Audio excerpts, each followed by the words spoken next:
What's up? It's your man No Malice. You are checking out PowTV.net. Pow. We out here backstage at 106. The homie No Malice.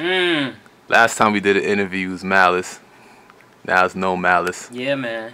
So explain to the audience, like, what's the difference between a person back then and a person now? You know, it's definitely No Malice now.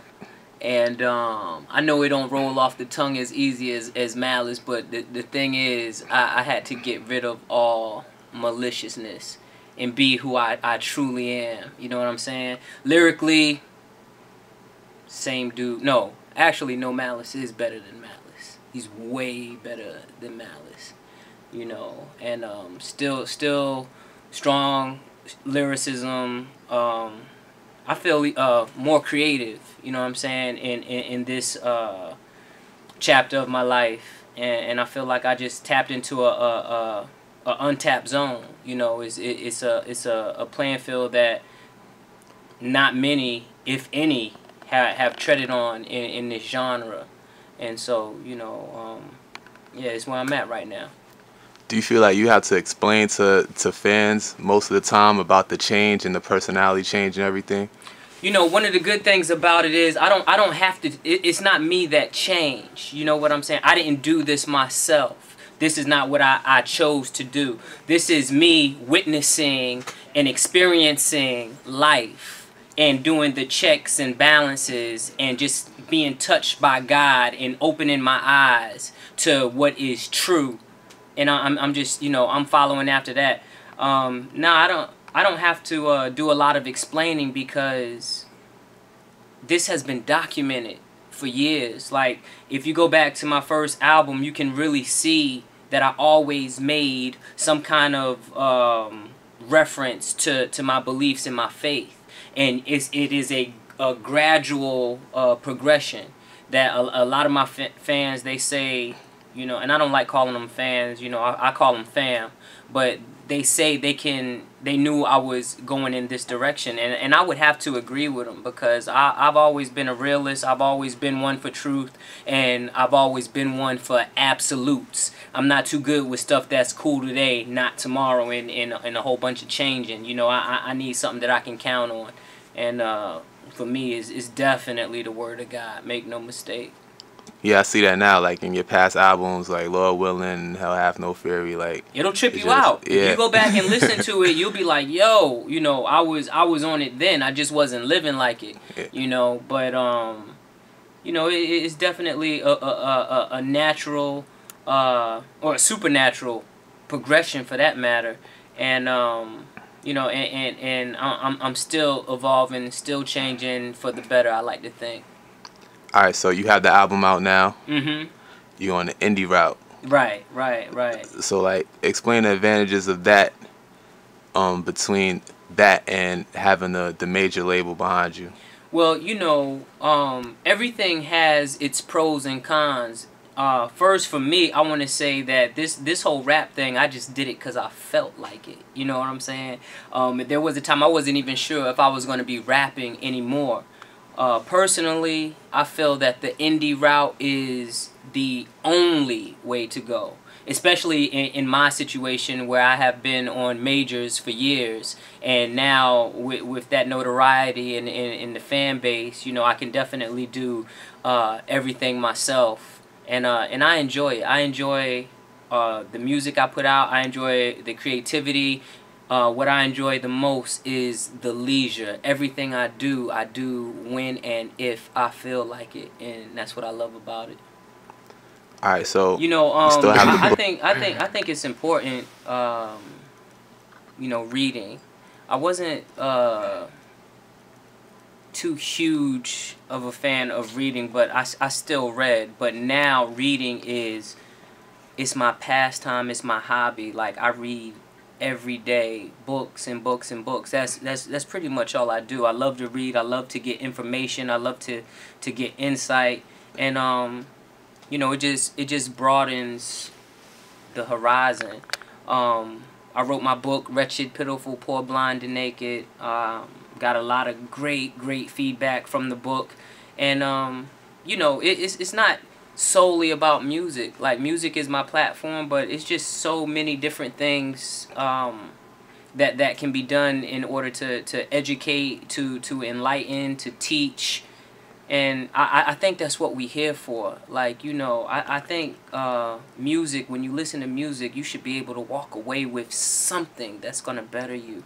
You know, a lot of times people ask me what I'm listening to, and I'm really not listening to too much right now. I just feel like if you're not telling me something I already don't know, or teaching me something new, I'm kind of bored with it. You know, me, myself, or whatever. And you know, I just think that music should expand and you know, just make you think. You was just talking about teaching. Like, I seen like an old viral video you did a while ago, and you was like, don't believe everything you see and hear from these rappers, and you had a video with the X5. Like, Right. Okay. yeah. Right. And I found that important because a lot of like the youth, they don't really realize like this is still a job. Like, people are working, so the mansions and the cars and everything, they're not real. Oh, my house big now. My house is big. I'm not talking about you. I'm talking about like I'm just playing. people just jumping out the window saying, they rich and everything. And, Right.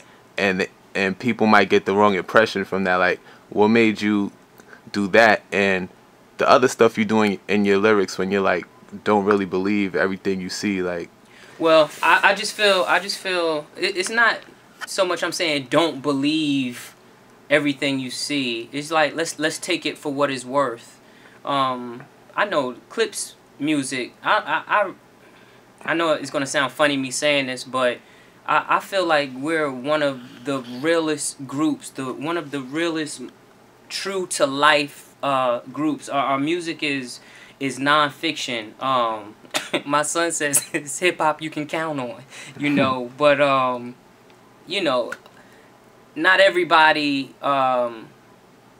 talks about what they lived or what they know about. MCs have, or rappers have, the luxury of being creative, and I think you should be. And I don't think there's nothing wrong with you know, telling your stories or whatever, or making it seem cool.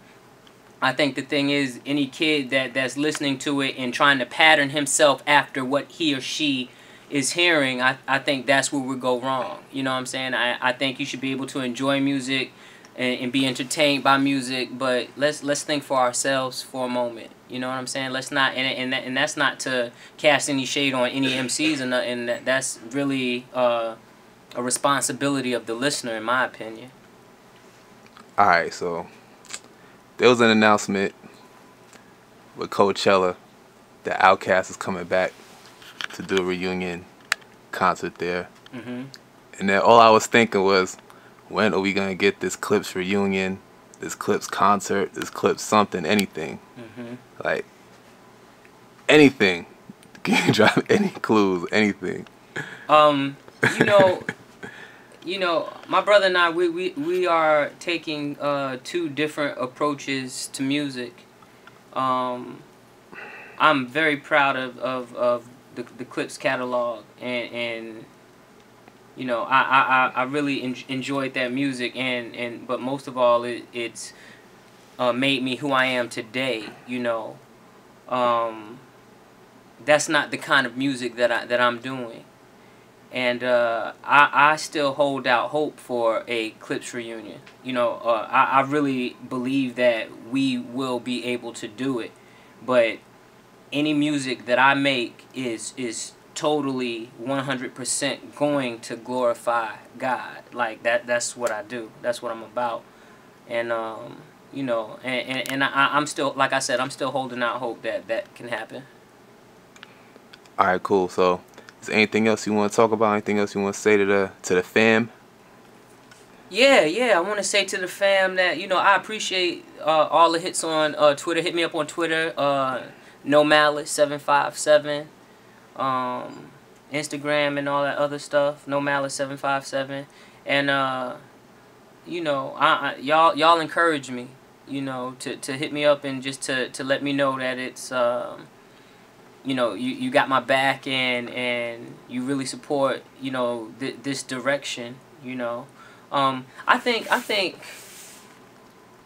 you know, I just think I think it's people when they shout out to the fans, I think it gets to be cliche, but like I truly love my fans. Like me and my fans like we're one. When I go to different cities, I still see some of the same fans that, you know, were there for all the Clip shows, and they still showing me support, still showing me love.